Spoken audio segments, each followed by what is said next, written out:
पहले तो ठीक चल रही थी कहानी, अब इतना टाइम मिल नहीं पा रहा ना बैठने के लिए। हाँ घंटे कम हो जाते हैं। एक कमांड पे ही कल मैं एनिमेशन पे ढूंढता रहा कि इसमें साला तीसरा एनिमेशन लगाना कहाँ से, आधा घंटा लगा मैं बंद कर दिया। तो एक्चुअली उसी पे क्लिक करके एनिमेशन से ऐड हो रहा था, नया नहीं कुछ बनाना। तो लिखा ना व्यू में जाके एनिमेशन, उस पर टिक करेगा, अंदर क्लिक करेगा, नया बन जाएगा। बस इतना ही था, उसके लिए लगा था। उसको कॉपी कर रहा हूँ, फिर कॉपी करके आ रहा है, उसके नाम के चक्कर में चला गया। चलो जी, सबसे पहले आप मुझे थोड़ा सा आइडिया दें। लेट्स से मैं सेलिंग प्लान पर जा रहा हूँ, जी ठीक है। अब हमारा जो बीच वाला पोर्शन है, जहाँ ये प्रोफाइल गोल वाला आके मिल गया, जो प्लेन हो गया आगे आगे, ठीक है। वो स्लैब से कितना डाउन होगा अंदाजा? 4 इंच डाउन होगा। 4 इंच। तो हम चल रहे हैं जी सीलिंग पर, स्केच सीलिंग। इसकी टोटल हाइट है 10 फीट, तो इसे ले लेते हैं हम 9 फीट 9 फीट 8 इंच। 8 इंच। फिर उसकी थिकनेस भी उससे ऊपर आएगी, हाँ नहीं तो कोई ठीक है जी। बाकी तो ले लेंगे। इसको कर देते हैं जी प्लेन सी कुछ। रेक्टेंगल बनाना है। अच्छा, ये दीवार से कितना टोटल हमारी प्रोफाइल कितनी है? ये होगा 18 इंच कर लो, 18 इंच, 18 और 5.5, 2 फुट है पूरी। 2 फुट हो गई।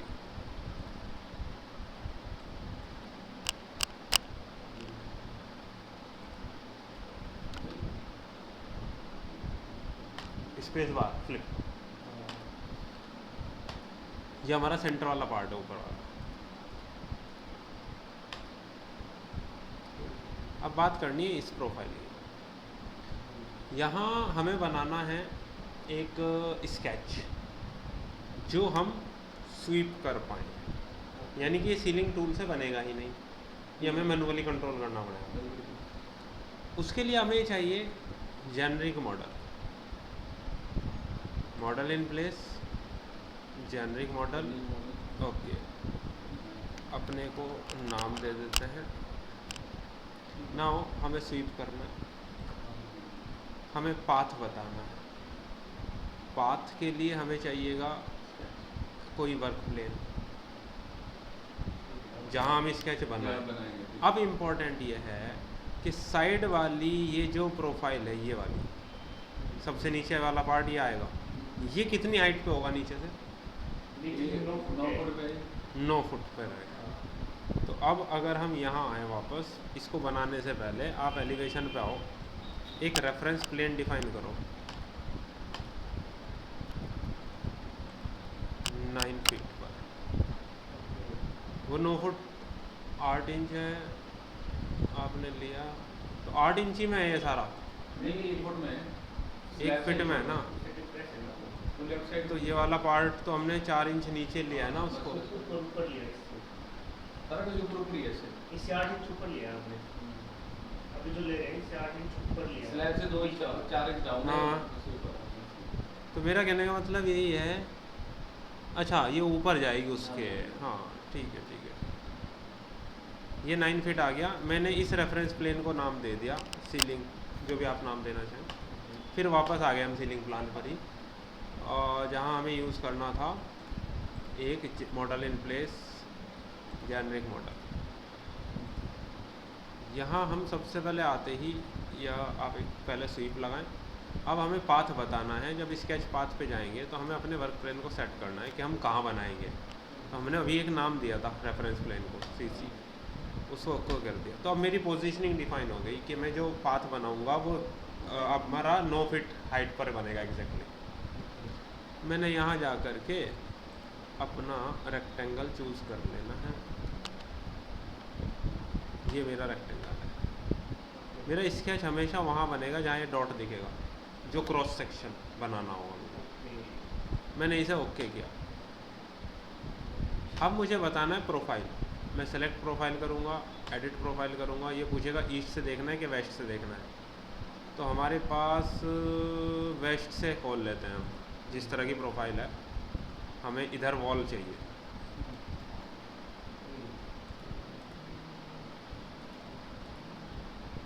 ये आ गया जी अपना, ये ऊपर वाली आ गई। इससे ऊपर ले जाना है तो हमारी तो हाइट बहुत कम रह जाएगी भाई। जो इस सीलिंग की थिकनेस ज़्यादा हो गई। ठीक है, ये ठीक है। नहीं, हमारी फ्लोर की टोटल हाइट तो 10 ही फीट है ना, हाँ बिल्कुल। तो हम तो यही रुक गए। तो ठीक है, ये एक इसमें इसमें बनी है। आर्क बनी है नहीं, ना? आप देखो ना, ये जो सीलिंग है, ये देखो ना। हमें तो सीलिंग भी ऊपर जाती हुई नज़र आ रही है 10 फीट हाँ से। हाँ, ये है ना, इसको जूम करो एक बार, इतने पार्ट को। ये हम यहाँ से आर्क बनाएंगे। आपकी बात मैं बिल्कुल एग्री कर गया हूँ, मैं उसको आप नहीं तो कह कर रहा लो, हूँ। कोई नहीं, इसको भी बढ़ा लो, डेढ़ फुट मैं- कर लो, दोनों बड़ी बढ़ा लो थोड़ा सा, ठीक है। नहीं, आप खुद सोचो, मैं इसकी बात कर रहा हूँ, आप ही की स्केच पे आते हैं। देखो, हाँ ये 9 फीट पे बना है, हाँ ये वाली सीलिंग प्लेन वाली है जो हमने बनाई है। ये प्लेन वाली सीलिंग हमारी 10 फीट से ऊपर जाती हुई दिख रही है हमें। नहीं नहीं, थिकनेस कम करो। ऊपर नहीं है वो। नहीं, इसकी थिकनेस कम कर दी है। आपके केस में नहीं है, अच्छा, वो देखा है। वहाँ दिखा रहा है थिकनेस height कम करो पे। उसकी। एग्जैक्टली, तो इसकी थिकनेस हमारी ये थिकनेस इसकी एक इंच भी नहीं, आधा इंच है, 0.5 0.5 इंच। हाँ जी। हम उसको डाउन कर लेते हैं, जो भी हाँ, ऊपर जा रहा है। उसे हम डाउन कर लेंगे। हाँ, ठीक है, फिलहाल नहीं करते, अपनी स्केच को करते हैं इसका फिलहाल। complete करते हैं। ओके, हमारा अब स्केच जो है उसे देखते हैं। Insert, import CAD, desktop, ceiling लिखा था हमने। सीलिंग, सेंटर टू ये सेंटर, आता है, अरे देखो। अरे तो ओपन। एलिवेशन यहाँ का आएगा सेंटर, ये तो प्लान में आना चाहिए। अरे मत करो भाई साहब, फील्ड रीजन मत करो।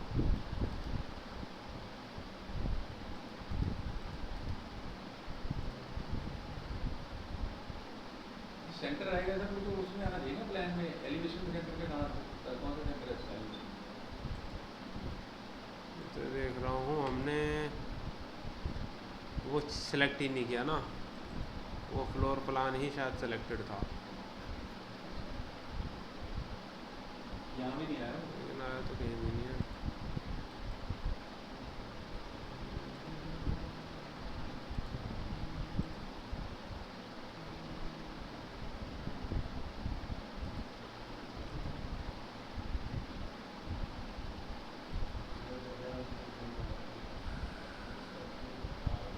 ये आएगा फ्लोर प्लान पे। ये दिखना चाहिए सेक्शन में, या किसी एलिवेशन सेक्शन में नहीं दिखेगा, ये सेक्शन का पार्ट है। Elevation, ये बेसिकली लेवल्स पे ही प्लेस हो सकता है। हाँ वही तो कह रहा हूँ, तो एकदम बोट है। तो हम बाद में करते हैं, पहले इसको। ये फिर उसमें तो नहीं है, हम मतलब वर्क प्लेन में काम कर रहे हैं इसलिए ऐसा। ऐसा कुछ नहीं, ये तुम बंद हो। हमारा स्केच कहाँ गया? एक बार gravity में फिर से ये है हमारा 1.5 फीट, आगे आना है हमें। चलो, वॉल से ही आगे आना है ना 1.5 फीट। हाँ जी। 1 फीट 6 इंच आगे, और इसकी आप थिकनेस बता रहे हैं है आधा इंच केवल, हाँ बिल्कुल। 0.5 इंच। बाद में क्रॉपिंग व्रॉपिंग करेंगे, पहले बना लें प्रोफाइल। अच्छा, ये कि यहाँ प्रोफाइल है अपनी ये 3 इंच के अंदर, तो एक एक एक एक इधर एक इधर ऐसे कर देना। हाँ बिल्कुल बिल्कुल। सबसे पहला स्टेप तो नीचे से शुरू होगा। आधे से भी कम है। आधा इंच तो था ही, आधा इंच और ऊपर जाना है। क्यों बेटी? यहीं से एक इंच कर दो। 1 इंच करें, हाँ, 1 इंच इधर ले लें, फिर 1 इंच इधर ले लें। इधर तो आधा इंच ही चलो, इधर इंच करना है। क्यों बेटी? बहुत ज़्यादा फैल जाएगा। हाँ। एक इंच ज़्यादा हो जाएगा। चलो कोई बात नहीं, 0.5 चल लेते हैं। ऊपर फिर से 1 इंच चल लेते हैं, इधर फिर से 0.5 चल लेते हैं, इधर फिर से 1 इंच चल लेते हैं। फिर अपने को वापस आ जाना है, जो भी डायमेंशन होगी, और इससे आके मिल जाना है। तो ये इसके साथ ऐसे है ना, ये अपनी प्रोफाइल हो गई क्लोज। इधर अच्छा, लास्ट में लाइन लगी हुई है अपनी, लाल डॉट डॉट पे भी हाँ, क्लोज हो जाएगा, क्लोज बनेगा। चलो ये प्रोफाइल तो बन गई। अब इसी से हमें कनेक्ट करके आर्क ले जाना है जो इस सीलिंग से टच करेगा। तो एक काम करो, सबसे पहले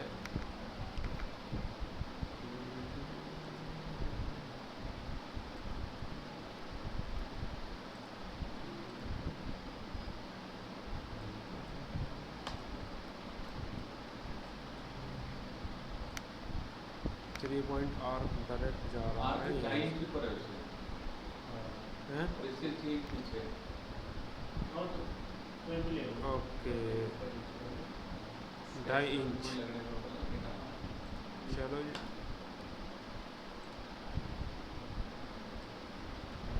ज़्यादा ही डिस्टेंस पे दिखा रहा है, ये दिखाओ भाई। यहाँ आना है यार हमारा, इससे इधर भी दे रखा है क्या हमें? हाँ इधर से आपको चेंज ले लो, ये 4.5 ले लो चेंज।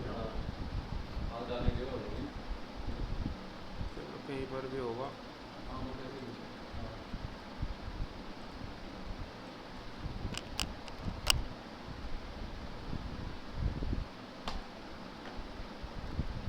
ये क्या इसकी थिकनेस दी थी आपने? हाँ ऑफसेट दे दिया। दोनों लेने खराब हो जो लाइन रिकॉर्ड में वो बता देंगे।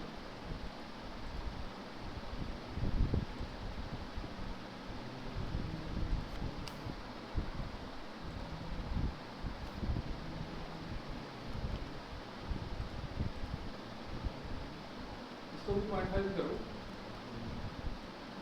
वो थिकनेस करते हैं। अब नीचे वाला लाइन भी 0.5 से मैच होगी तो अभी समझी रहेगी। यदि बीच में लाइट रखनी है हमने थोड़ा सा एक्सटेंड कर लेंगे इसको। हाँ ये वाली अब एसएल से इसको काट के इसको वही सिस्टम वही है ना जो है ना नहीं हो रही है। मैंने एसएल यूज करके ब्रेक किया फिर कैड में भूल जाते हैं ना। हाँ नहीं कैड नहीं है ही सिस्टम वही है इसका। ये बना जी अपना एक स्केच। रेडी हो गई। बस आप ऊपर एक लाइन रहेगी, ऊपर एक लाइन पड़ी है। अरे वो ऊपर ये क्या? भूल जाएगी वो मेरे साथ। नहीं नहीं वो घूमे, इसने इसीलिए एरर दिया था, अभी क्लोज लूप नहीं था।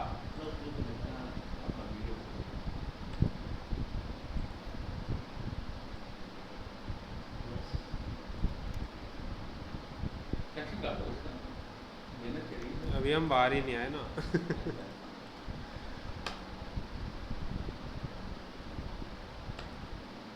अच्छा कॉर्नर पे जैसे एज बनाया है, जी एज ही बनेगा कॉर्नर पे या वो भी ऐसे हो सकता है? तो स्केच में आप फिलेट लगा दोगे वो भी खत्म हो जाएगा, हमारे ऊपर है। जो कॉर्नर दो कॉर्नर आज से आए ऐसे वो तो ऐसे कर्व में जुड़ेंगे। नहीं हाँ। ऐसे भी हो सकता है। ऐसे ही हुआ वो। ऐसे नहीं है ना। देखते हैं अभी।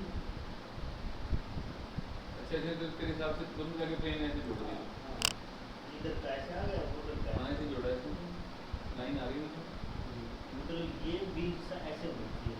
जहाँ टर्निंग है वहाँ तो वहाँ हमारे पाथ में रेडियस होनी चाहिए हाँ कॉर्नर के बजाय, जो पाथ पहले बनाया था वो कैसे तो ये अपने आप अडेप्ट कर लेगा। बिल्कुल बिल्कुल। बस रेडियस स्केच में रेडियस हमने रेक्टेंगल बनाया ना, उसके कॉर्नर पे फिलेट लगाना है बस, और कुछ नहीं। हमने ये नहीं दिखेगा। अच्छा जो स्केच वो बनाया प्रोफाइल से पहले अब देखो, आप छोड़ो, सेलेक्ट करो एडिट, सेलेक्ट करो, हमें एडिट करना है स्वीप, हमें एडिट करना है जी इसका पाथ। पाथ दिखाइए मेरा हमें। पाथ प्लेन में दिखाएगा, प्लेन में लगता है तो नीचे दिखा रहा होगा नहीं तो इसको। दिखाना तो ऐसे भी चाहिए। हाँ ये हाँ ये जो कॉर्नर्स हैं देखो, यहाँ इसी में अंदर एक फिलेट का ऑप्शन आता है, आप इसे राउंडनेस देनी पड़ेगी आपको, मिनिमम 1 इंच, आधा इंच, जो भी आप चाहो। एक आधा सी बात नहीं बनेगी ये। हम बड़ा नहीं ये 50% लेना पड़ेगा इसका जो एक वो है कर्व कितना है हमारा? वो रेडियस आपका 3 इंच के आसपास है, 1.5-2 इंच चाहिए कम से कम। ज़्यादा है जैसे हाँ 6-7 इंच क्या से ले लो रेडियस, ये रेडियस 11.5 इंच। हाँ तो 5 इंच चाहिए। हाँ 6 इंच ले लो 6 ले लो।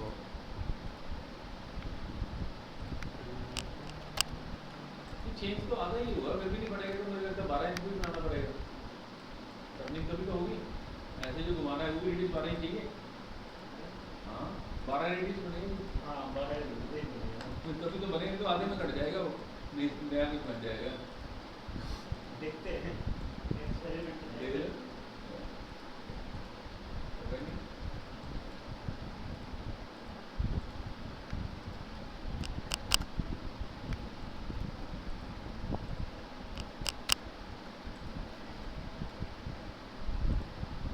ये अपने शुरू में जो पाथ दिया था वही है ना जी? पहला वाला क्रॉस सेक्शन वही रखेंगे, उसी के अकॉर्डिंग रोटेट करते हैं, वो स्लिप नहीं कर सकता। इसका मतलब मटेरियल 1 फीट पे भी मर्ज हो रहा है। अच्छा, नहीं कम कर लो, क्योंकि 1 फुट तो उसकी टोटल हाइट भी है। रेडियस चेंज कर लो, गैप भी उसका 8 इंच रह गया, और 1 फुट कॉर्नर सिस्टम बनाने में कोई दिक्कत होनी चाहिए, कारण रेडियस तो कहीं भी पीछे से नहीं ले सकते।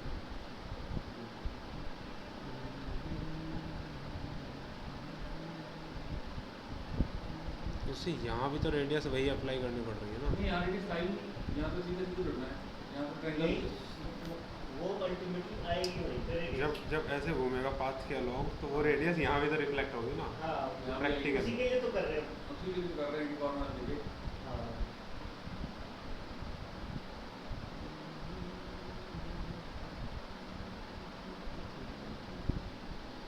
ये बड़ी वैल्यूज़ पे और ये छोटी वैल्यूज़ पे ट्राई करना पड़ेगा 2-3। इसको कहाँ? 2 इंच कर लो सर, 2 इंच कर लो बस। 2 ये इंच? डिस्टेंस बहुत ज़्यादा हो गया ना। हाँ, गैपिंग आ जाएगी। ना वो यहाँ तक आते आते बढ़ जाएगा ना। 5 जो है वो कॉर्नर पे है। वो बढ़ेगा या घटेगा? कॉर्नर से 18 इंच छोड़ के आप इम्पोर्टेंट तो है वो बढ़ेगा या घटेगा यहाँ तक आने में। आगे तो बढ़ेगा या घटेगा? बढ़ेगा तो कभी प्रॉब्लम नहीं है, 2 इंच है ना। ये घटेगा एक्चुअली। मैं दिखेगा ही नहीं। कुछ खास इफेक्ट दिखा नहीं है, अभी भी नहीं कर पा रहा है स्वीप। ये उस केस में स्वीप ही नहीं कर पाएगा अभी तो। उस केस में तो हमें ये मल्टीपल टुकड़ों में बनानी पड़ेगी स्वीप को भी, अगर राउंडनेस चाहिए। मतलब वो कॉर्नर अलग बनाना पड़ेगा इसका, सीधा सीधा तो बन जाएगा। नहीं बढ़िया, आजकल ऐसे हैं, ये बोलते हैं तोड़ के दोबारा बनाओ। बड़ी बड़ा चीज को डाल दे तो कॉर्नर आ सकती है। ये स्केच कॉर्नर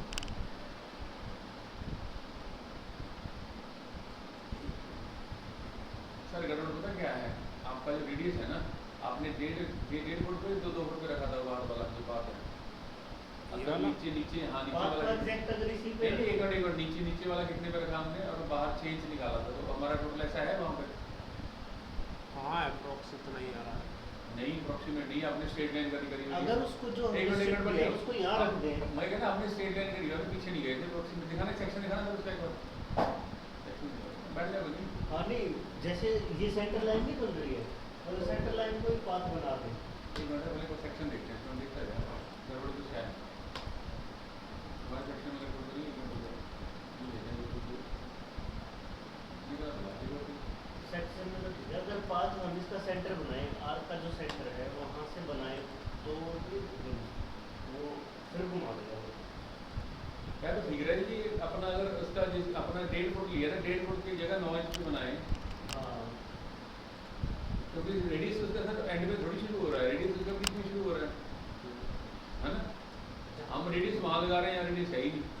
हाँ, जहाँ पे आर का सेंटर है ना, वहाँ से शिफ्ट करना चाहिए।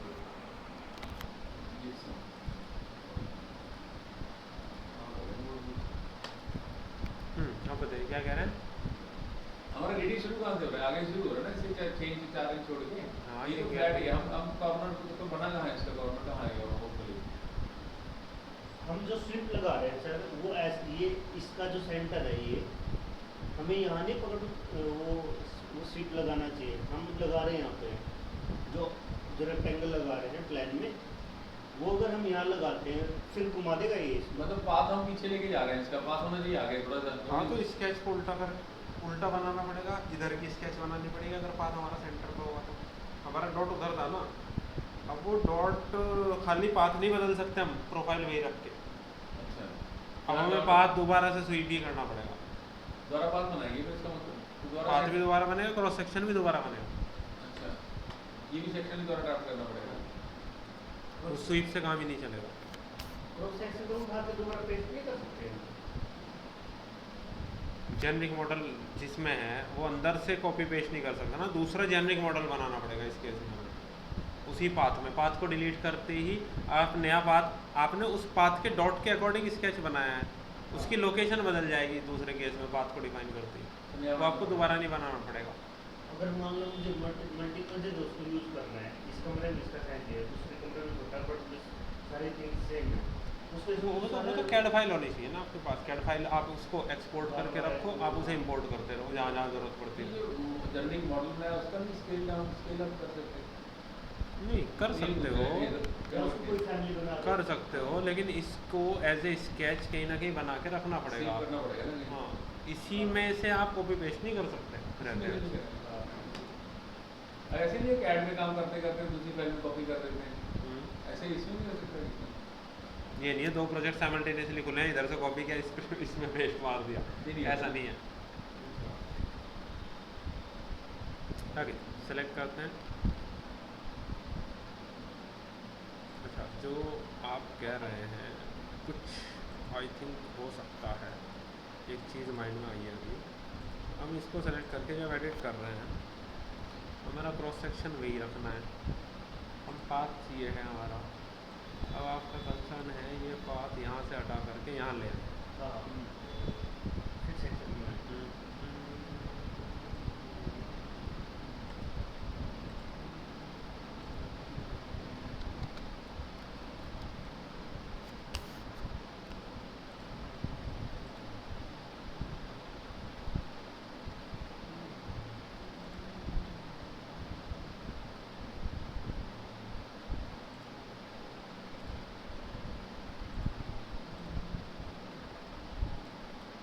इसमें पूरा इधर खिसका दिया ना, अब इसे पकड़ के उधर रखना पड़ेगा।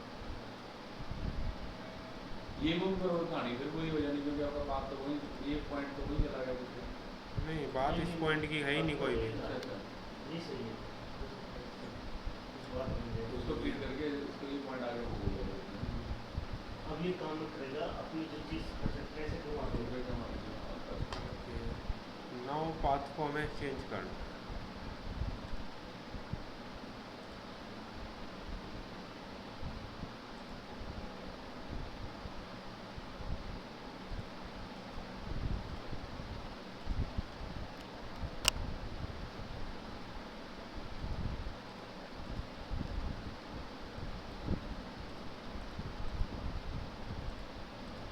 रेडियस की जगह फ्लिप फ्लिप नहीं है, चैम्फर चैम्फर वाली रूप मारनी है इसमें। रेडियस की जगह चैम्फर फ्लिप कोई ऐसा नहीं, ये वही तो लगा रहे हैं हम, फिलेट। तो रेडियस, अच्छा रेडियस Delete ही तो लगा रहा है। आउटर डिलीट नहीं हुआ ना। ऑटो डिलीट तो हो गया। अच्छा, अच्छा। स्केच में सोचो ना, हाँ, आप पाथ बना रहे हो, स्केच के हिसाब से सोचिए अभी बस। आप थोड़ा बोल्ड में देख लो ना, अब थोड़ा बेटर दिख जाएगा। ठीक है। ठीक है,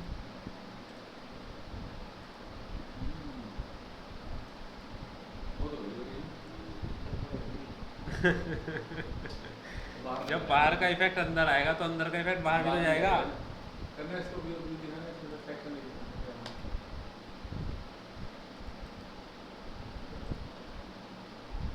सेक्शन तो वही है, गड़बड़ कॉर्नर तो वही है। नीचे से व्यू दिखाना, इसके साथ नीचे से 3D में दिखाना, नीचे से इसके अंदर जाके। हाँ, ये देखना सिर्फ आपने छोड़ दिया ना, बट ये ना और ये भी तो है, उसको भी मॉडिफाई करना पड़ेगा ना इसके मेंटेन करने के लिए।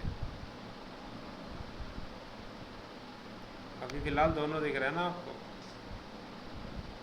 ऊपर का वो बंद हो जाएगा। आर्क ऊपर गया है ना उससे। सिर्फ आर्क पे वो आर्क लगे, और ये जो है ये रहे हैं एज इट इज। मैंने भी क्या कहा था, 2 अलग अलग स्वीप हो गए। हाँ, आपने सही इसीलिए बोला। तो कहा था सही बोला, ठीक है, समझ गया। आपको बाहर वाली प्रोफाइल पे नहीं चाहिए, अंदर पे चाहिए। तो बाहर की प्रोफाइल अलग बनाओ, अंदर की प्रोफाइल अलग बनाओ, जिस पे राउंडनेस चाहिए वो प्रोफाइल अलग से होगी। उसका स्वीप अलग लगेगा। देखेंगे जी करके वो मतलब सिंपल सा तरीका ये है, आपको एक तो यहाँ ये राउंड चाहिए, हाँ, और ये एक अंदर वाला जो आर्क प्रोफाइल है एक वो राउंड चाहिए। बिल्कुल। ये राउंड नहीं चाहिए, आगे अंदर वाला ही राउंड चाहिए। ये नहीं चाहिए राउंड, हाँ, तो बस फिर तो एक आर्क वाली प्रोफाइल बस अलग से बना के राउंड करनी है आपको। हाँ। इसे मत करो पूरे को, आर्क इसे एज वाली- इट इज बना रहने दो। ठीक है।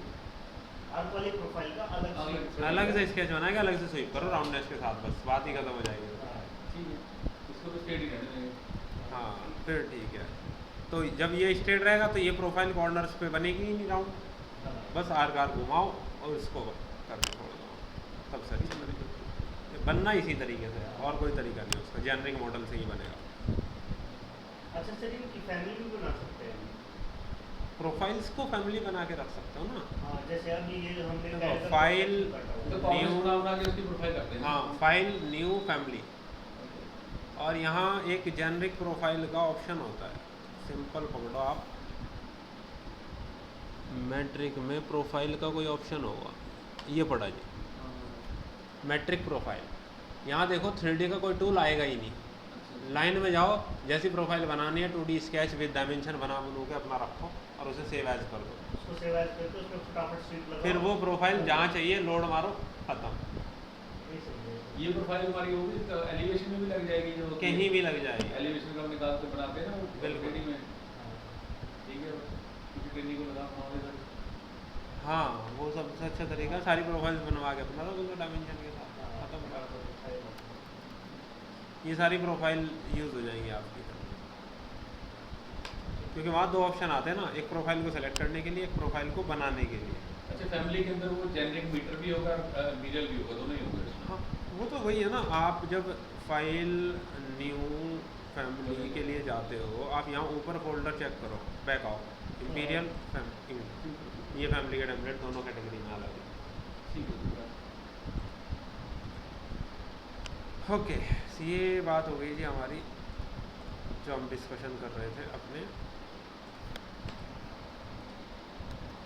सीलिंग से रिलेटेड। ओके, अब मैं यहीं पर थोड़ा सा और काम कर लें।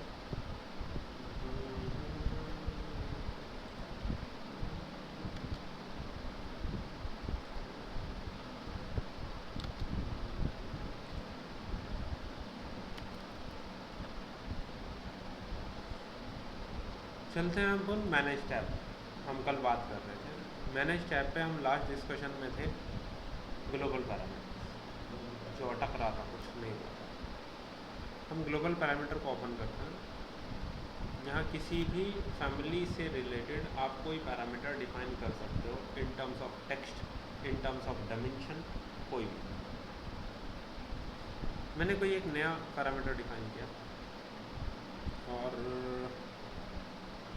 मैंने बोला उसको डोर डिस्टेंस 1, कोई भी एक नाम दिया मैंने, एक पैरामीटर कॉमन है, डिसिप्लिन से रिलेटेड नहीं है, क्योंकि वो एक लेंथ को बता रहा है डायमेंशंस के अंडर में। ठीक है, उसको कुछ वैल्यू देनी है। मैंने बोला हम वैल्यू दे देते हैं इसको 3 फीट, एक वैल्यू डाली 3 फीट, इसे ओके करके छोड़ दिया। जब आप कोई आइटम्स प्लेस करते हो, जैसे हमारे केस में फ़िलहाल हम एग्जांपल देख सकते हैं कि हमारे वॉल्स में डोर्स प्लेस्ड हैं।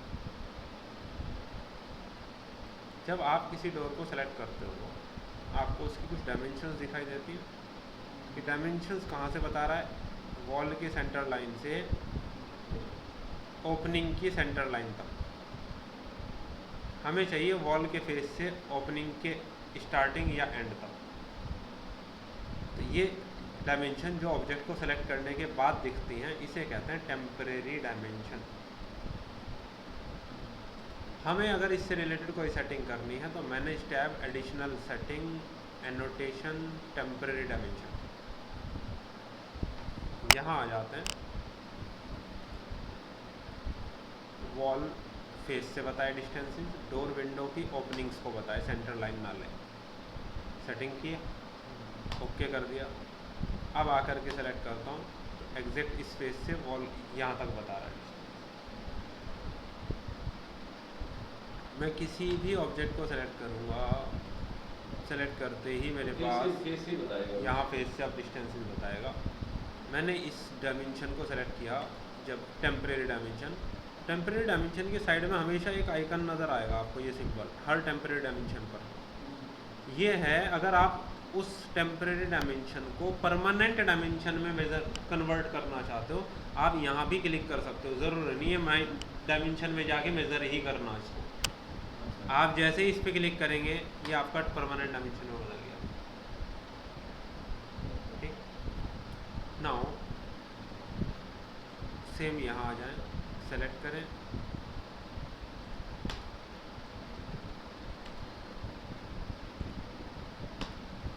मेरी रिक्वायरमेंट ये है, मैंने हर डायमेंशन जो दी है वो बेसिकली दी है वॉल के फेस से डोर की स्टार्टिंग कितने डिस्टेंस के बाद हो रही है। मान लीजिए वो मुझे वही चाहिए 2.5 फीट जो मैंने ग्लोबल पैरामीटर में डिफाइन किया। तो मुझे क्या करना है, मुझे डायमेंशन को सेलेक्ट करना है और वो पैरामीटर यहाँ दिखाई देगा, जाना है आप उसे सेलेक्ट कर लीजिए, बात कर 3 फीट पर हो गया फिक्स। ये डायमेंशन पर कोई ग्लोबल पैरामीटर लगा है या नहीं, अगर आपको चेक करना है, आप जा कर के जब डायमेंशन को सेलेक्ट करेंगे आपको ये पेंसिल का आइकन दिखाई देगा, ये बता रहा है कि इस पर कोई कंस्ट्रेंट लगा हुआ है, ये पेंसिल का आइकन दिखा देगा आपको। नहीं तो आपको ऊपर दिखाई दे रहा है, आपको रिमूव करना है, आप वापस से नन को सेलेक्ट कर लो, उससे पैरामीटर हट गया। दूसरा फ़ायदा क्या है, अगर मुझे डिस्टेंसेस इन दो पे लगा हुआ है, इससे मैंने हटा दिया, अगर मैंने सारे डोर से एक स्टैंडर्ड के थ्रू प्लेस कर दिए, बाद में मुझे पता चला यार ये 3 फीट के बजाय मुझे 2.5 फीट पे प्लेस करने थे, तो मुझे कोई टेंशन नहीं होगी ना, मैं सीधा जाऊंगा ग्लोबल पैरामीटर में, इस वैल्यू को 2 फीट 6 इंच कर दूंगा, जाके जैसे ही मैं ओके करूँगा हर जगह 2.5 फीट मेंटेन हो जाएगा जहाँ जहाँ भी पैरामीटर लगा हुआ है। मुझे हर लोकेशन पे जाके मॉडिफिकेशंस के केस में ज़रूरत नहीं होगी। हाँ, वन टाइम की जॉब है, लेकिन एक बार कर लिया तो बाकी सारी अब पैरामीटर पर भेज देना, आप जाओ पैरामीटर बदलो, उसी के अकॉर्डिंग अपडेट हो जाएगा। ये हेल्प करते हैं हमारी ग्लोबल पैरामीटर्स। सर उसको लिंक करने के लिए क्या किया हमने, सर एक पॉइंट ज़्यादा दूंगा उसमें, जैसे ग्लोबल का लोगों को तो मैसेज को आपने किसी भी एक डायमेंशन को दे रखा है जिसको आप उसको सेलेक्ट करेंगे, अगर पैरामीटर पहले से डिफाइंड है तो लेवल में जाके आप अपने पैरामीटर को दे देंगे, जैसे ही देंगे वो वापस डायमेंट हो गया। डायमेंशन को सिलेक्ट करते ही, दो को सिलेक्ट करते ही वो लेवल शो होने शुरू हो जाएगा।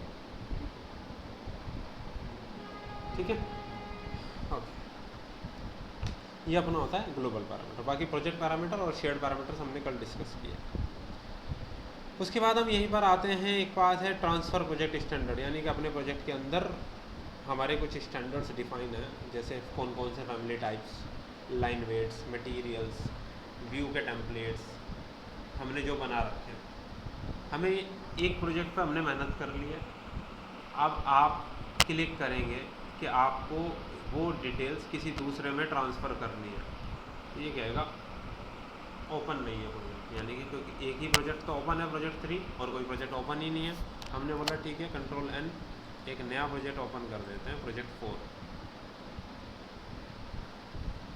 अब अगर हम वहाँ जाते हैं वापस और यहाँ क्लिक करते हैं, जैसे आप यहाँ पर क्लिक करेंगे, क्लिक करते ही क्या होगा, प्रोजेक्ट 4 में आप क्या क्या ट्रांसफ़र करना चाहते हो डाटा, सारे ऑप्शंस आपके पास आ गए। ये जो ऑप्शन है तो पूरी कैट की ऑप्शन है क्या है कि जो उसके अंदर यूज की ऑप्शन है? ये एक्चुअली में सारे वो ऑप्शन है, जैसे फॉर एग्जांपल आप यहाँ देखो एक कैटेगरी, काम ही नहीं किया हमने, तो डब्बा बना के डोर लगाया। नहीं, सिंपल चीज़ें हैं ना उसके अंदर भाई, एक टेम्पलेट्स के अंदर कुछ चीज़ें लोड होती है ना बाय डिफ़ॉल्ट, तो वो भी तो हो रही है ना। वही ना, मतलब इसका पूरा नहीं, जो बाय डिफॉल्ट उसके अंदर है वो तो आएंगी सारी, आएंगी सारी, जो भी आपके टेम्पलेट में। लेट्स से आपने एक अपना टेम्पलेट कस्टमाइज़ कर रखा है और आपने उस टेम्पलेट को यूज़ करके कोई प्रोजेक्ट बना लिया, अब उस प्रोजेक्ट में आपने फर्दर कुछ और फैमिलीज़ को लोड किया। अब आप चाहते हो यार 1 बाय 1 जब मैंने एक प्रोजेक्ट में मेहनत की है सारी फैमिली लोड करने में, वही सारी फैमिलीज़ मुझे किसी दूसरे प्रोजेक्ट में भी चाहिए, तो आप पहले एक नया टेम्पलेट के साथ उसे ओपन कर लो, अपने प्रोजेक्ट के सारे डाटा को एक से दूसरे में ट्रांसफ़र कर दो, उसके बाद पुराने वाले को क्लोज करके अब नए पे आप काम कर सकते हो। तो आपको हर बार वो चीज़ें लोड करने की ज़रूरत नहीं पड़ेगी, वो प्री लोडेड आ जाएगी। टेम्पलेट तो हम नया बना के उसको सेव करके रख सकते हैं, जैसे हाँ। हमारे शुरू में स्टार्टिंग में शुरू हुआ था टेम्पलेट, तो वो बन गया था। बिल्कुल। अब टेम्पलेट के अंदर दूसरे की प्रॉपर्टी जो चीज़ें लेके आनी है, फैमिलीज लेके आनी है, वो इसमें से फैमिलीज इंपोर्ट होगी ना साथ ही, जितनी भी चीज़ें का डिफरेंस होगा वो सब आ जाएगा। मान लीजिए हमने वहाँ स्टेयर्स बना रहे थे, हमने स्टेयर की जाके वहाँ एक स्टेयर टाइप एडिट टाइप में जाके डुप्लीकेट कर लिया स्टेयर टाइप, और वहाँ बता दिया 6 इंच राइजर के साथ और अपना 1 फीट की ट्रेड की डेप्थ के साथ हमने एक स्टेयर बनाई, उसकी ट्रेड को मटेरियल दिया, वो सारी प्रॉपर्टीज एज इट इज़ दूसरे में कॉपी हो जाएंगी। आपको वहाँ बार बार वो कॉपी करने की जरूरत नहीं पड़ेगी। ये है एग्जैक्टली, वो भी नहीं देना पड़ेगा आपको, वो सारा कॉपी हो जाएगा। जी विशाल, प्रोजेक्ट कॉपी करके पड़ेगी मुझे नवा राम दे इनको 10 बजे फिर से बैच है शर्मा जी, 10 बजे शर्मा जी आ जाएंगे, उनका तो बैच है ना, टाइम लगेगा। ठीक है, ठीक है, ठीक है जी। तो ये बहुत ज़्यादा यूज़ करने वाला ऑप्शन है प्रोजेक्ट्स पे काम करने के लिए। उसके जस्ट नीचे है पर्ज अनयूज्ड। जैसे हमने जब टेम्पलेट ओपन किया तो हमने देखा कि यार वेरियस फैमिली टाइप्स हैं जो लोडेड है, हर चीज़ तो हमने यूज़ भी नहीं की। तो जैसे ऑटोकैड में पर्ज होता है, जितने भी अनयूज्ड फैमिली हैं, जितने भी अनयूज्ड व्यू टेम्पलेट्स हैं, जितने भी अनयूज्ड आपका इंफॉर्मेशन है कोई भी टाइप की, वो सारा इसमें से हट जाएगा अनयूज्ड चीज़ें। तो अच्छा, जैसे कैड में हम कुछ नहीं करते, जब पर्ची कमांड चलाते हैं, ठीक करते हैं, ऑटोमेटिक जो अनयूज्ड हटा देता है सारे। देखो आपने पर्ज अनयूज्ड पर क्लिक किया, सारी चीज़ें आपको यूज़ करनी है, आप चेक ऑल पे क्लिक करो कि हाँ यार सबको चेक कर लें, और नंबर ऑफ आइटम्स उसने 353 चेक किए, वो चेक करके आप ओके कर दो, बात खत्म, वो अनयूज्ड आइटम्स को हटा देगा। ठीक है जी, इतना ही करना और कुछ नहीं करना। लास्ट ऑप्शन है प्रोजेक्ट यूनिट्स, हमने यूज़ की थी स्टार्टिंग में यूएन, ये अपना पैनल है सेटिंग्स का पैनल। उसके बाद मैंने आपको अभी सेटिंग्स के बारे में समझाया, एडिशनल सेटिंग्स, यहीं पर ऑप्शंस भी हैं, लाइन वेट्स, मॉडल के, पर्सपेक्टिव के, एनोटेशन के, लाइन वेट। हमारा एक डिस्कशन भी चल रहा था प्रिंटिंग के टाइम पर हम लाइन वेट्स एंड ऑल कैसे कंट्रोल करेंगे, तो वो भी हमारा टॉपिक बचा हुआ है, हम उसे भी डिस्कस करेंगे। इसी टाइप की सारी सेटिंग्स आपको यहाँ मिलती हैं। हाफ टोन या अंडरले, किसी भी अंडरले एलिमेंट को देखने के लिए, जैसे हम प्रॉपर्टीज़ में जाके अंडरले एलिमेंट को ओपन कर लेते हैं तो वो हमें हाफ टोन में दिखता है एज ए अंडरले एलिमेंट, तो वो हमें कंप्लीट टोन देखना है, डार्क देखना है, या थोड़ा ब्लरी देखना है ये। बाकी सन सेटिंग्स मैंने आपको नीचे से पढ़ा दी थी। मटेरियल एसेट्स मैंने आपको मटेरियल में जा करके पढ़ा दिए हैं। डिटेल लेवल, ये जो नीचे का डिटेल लेवल होता है उसकी बात है, आप क्लिक करो वही सब ऑप्शन, कोर्स, मीडियम, फाइन, मतलब ये कुछ सेटिंग्स हैं, कौन कौन से आपके ऑटोमेटिकली कोर्स में दिखाएगा, कब कितना वैल्यू मीडियम में दिखाएगा, कितनी वैल्यू उसको वो फाइन में दिखाएगा। आप चेक करो, कोर्स में 1 इंच 400 फीट के बराबर दिखा रहा है, और लास्ट है 1 इंच 80 फीट के बराबर, और यहाँ पर आपका 1.5 इंच भी 1 फीट के बराबर है कुल, तो यहाँ फाइन डिटेलिंग हो रही है ना, इसीलिए डिटेलिंग आपको, इस डिटेल लेवल को चेंज करने से आपको डिटेलिंग बेटर नज़र आती है, लेयर्स आपको दिखाई देती है, अगर आपने माइन्यूट लेयर्स बना रखी तो वो इसीलिए दिखाई देती है। तो ये सेटिंग्स होती हैं, कभी चेंज करने की मुझे आज तक ज़रूरत नहीं पड़ी वैसे प्रैक्टिकली। तो इसी टाइप की सेटिंग्स आपको यहाँ पर मिल रही है। इसी के जस्ट साइड में हमारे पास कुछ ऑप्शन है, structural settings, MEP settings, panel schedule setting, यानी कि यह तो स्ट्रक्चरल से रिलेटेड है या MEP की सेटिंग्स है। अगर आप स्ट्रक्चरल सेटिंग्स पे जाएँ थोड़ा कुछ देर के लिए, तो जैसे सिंबॉलिक कट बैक की जो डिस्टेंस होती है ब्रेस में, बीम ट्रस में या कॉलम में, तो उनके सिंबॉलिक कट कितनी होगी। लोड केसेस हमें डिफाइन करना होता है, डेड लोड, लाइव लोड, इस टाइप की कंडीशंस, या मिक्सअप भी किया जाता है, डेड प्लस लाइव को कंबाइंड करके भी हम लोड कॉम्बिनेशंस बनाते हैं, ये लोड कॉम्बिनेशंस बनाए जा सकते हैं यहाँ पर। बाउंड्री कंडीशन की सेटिंग्स हमारी वहाँ होती हैं, हालांकि अभी फ़िलहाल हमारे पास कोई फैमिली लोडेड नहीं है क्योंकि स्ट्रक्चरल का टेम्पलेट नहीं है। तो प्रैक्टिकली जो स्ट्रक्चरल बिम मॉडलर होंगे या उनको एनालाइज करना होगा चीज़ों को, स्पेशली डिज़ाइनर, स्ट्रक्चर डिज़ाइनर, वो आपको इससे रिलेटेड इन्फॉर्मेशंस प्रोवाइड कर सकते हैं कि आपको इस मॉडल से रिलेटेड क्या बाउंड्री कंडीशंस अप्लाई करनी है, किस टाइप के लोड कॉम्बिनेशंस आपको अप्लाई करना है। आप प्री बाउंड्री कंडीशन अप्लाई करके उनको अपना एनालिटिकल मॉडल दे सकते हो जिससे वो उसको एनालाइज कर सके, उस केस के लिए यह है। ठीक है, आर्किटेक्चरल मॉडलिंग उनका मॉडल हो गया, स्टाइल का हो गया, सेम उसमें हो जाती है। एग्जैक्टली, उसमें इसे एक्सपोर्ट करेंगे हम, वहाँ इंपोर्ट हो जाएगा, क्योंकि एक्सपोर्ट हो जाता है DWG फॉर्मेट में, DWG फॉर्मेट सब में एक्सेप्टेबल होता है, आप डायरेक्टली इंपोर्ट कर सकते हैं। ठीक है जी, ये अपना पार्ट हो जाता है टोटल अबाउट सेटिंग्स। इसके बाद मैंने आपको यूसीएस का एक आइकन डिफाइन करके बताया था कहाँ ओरिजिन होता है, प्रोजेक्ट की लोकेशन के बारे में समझाया था, लोकेशन कैसे डिफाइन करते हैं। एक ऑप्शन यहाँ है पोजीशन, यहाँ पर कुछ ऑप्शंस हैं, अभी ये ऑप्शंस डिस्कस करेंगे हम लोग आराम से प्रोजेक्ट लोकेशन से। प्रोजेक्ट लोकेशन, अब हमारा यहाँ टॉपिक्स क्या हैं देखो। प्रोजेक्ट लोकेशन मैनुअली कंट्रोल कैसे करते हैं, डिज़ाइन ऑप्शंस, यानी कि एक क्लाइंट को हमें किसी प्रोजेक्ट के कुछ ऑप्शंस प्रोवाइड करने होते हैं, 2 या 3 वेरिएशंस हम प्रोवाइड करते हैं। तो एक्चुअली 3D में हम 2-3 ऑप्शंस कैसे बनाएं, प्रोजेक्ट फाइल एक ही हो, उसी फाइल के अंदर मल्टीपल ऑप्शंस कैसे होंगे, ये हमें देखना है। वो डिपेंड करेंगे हमारे फेजिंग के ऊपर भी। हमारे पास मल्टीपल फेजेस होते हैं, 3 चीज़ें होती हैं। एक चीज़ क्लाइंट ने बोला ये मेरे पास एग्जिस्टिंग बिल्डिंग है, इसमें से कुछ पार्ट डिमोलिश करना है, कुछ पार्ट रखना है और बाकी नया कंस्ट्रक्शन करना है। तो 3 फेज़ हो गए ना अपने पास। एक फेज़ जो एज इट इज़ रिटेन रहेगा, एक फेज़ जो डिमोलिश होगा, एक फेज़ जो न्यू कंस्ट्रक्ट होगा। तो उन 3 फेजेस को हम कैसे मेंटेन करते हैं, कैसे हाईलाइट करेंगे। तो हमारे पास एग्जिस्टिंग बिल्डिंग का मॉडल भी होना चाहिए, फिर उसमें से डिमोलिश कैसे मार्किंग करेंगे और नई कंस्ट्रक्शन कैसे बनाएंगे, तो डिफरेंसेस कैसे नज़र आएंगे। That is comes under phasing. उसके अलावा सिलेक्शन टूल्स हैं बस, और कुछ नहीं है। एडिंस में कुछ खास है नहीं, आपको अगर मैं समझाने के लिए समझाता हूँ तो देखो, अगर हमें रेविट के मॉडल को नेविसवर्क में इंपोर्ट करना हो आगे जाके, तो नेविसवर्क सॉफ्टवेयर बेसिकली आरबीटी फॉर्मेट को अडेप्ट नहीं करता। तो हमारे पास एक प्लगइन होता है एज ए नेविसवर्क एक्सपोर्टर, तो वो अभी बताता हूँ। एडिंस में हमने वो टूल जब एज ए प्लगइन ऐड किया तो वो हमें एडिंस में दिखाई देता है, एज ए नेविसवर्क हम इसे एक्सपोर्ट कर सकते हैं। नेविसवर्क यूज़ होता है स्पेसिफिकली 3 चीज़ों के लिए। हालांकि एक चीज़ कॉमन है रेविट में और नेविसवर्क में, जैसे bill of quantity. Second one is clash detection, multiple services के बीच का कोई क्लैशिंग हो रहा है तो वो उसको डिटेक्ट करने के लिए। तीसरा प्रोजेक्ट टाइमलाइन, जैसे प्रोजेक्ट मैनेजमेंट सॉफ्टवेयर्स होते हैं, प्राइमावेरा MS प्रोजेक्ट, वहाँ पर प्रोजेक्ट का शेड्यूल बनाया जाता है। वो शेड्यूल और आपका बिम मॉडल, रेविट से बिम मॉडल एक्सट्रैक्ट करके नेविसवर्क में इंपोर्ट होता है। प्रोजेक्ट मैनेजमेंट सॉफ्टवेयर से उसका प्लान जो शेड्यूल होता है वो एक्सपोर्ट करके हम नेविसवर्क में इंपोर्ट करते हैं।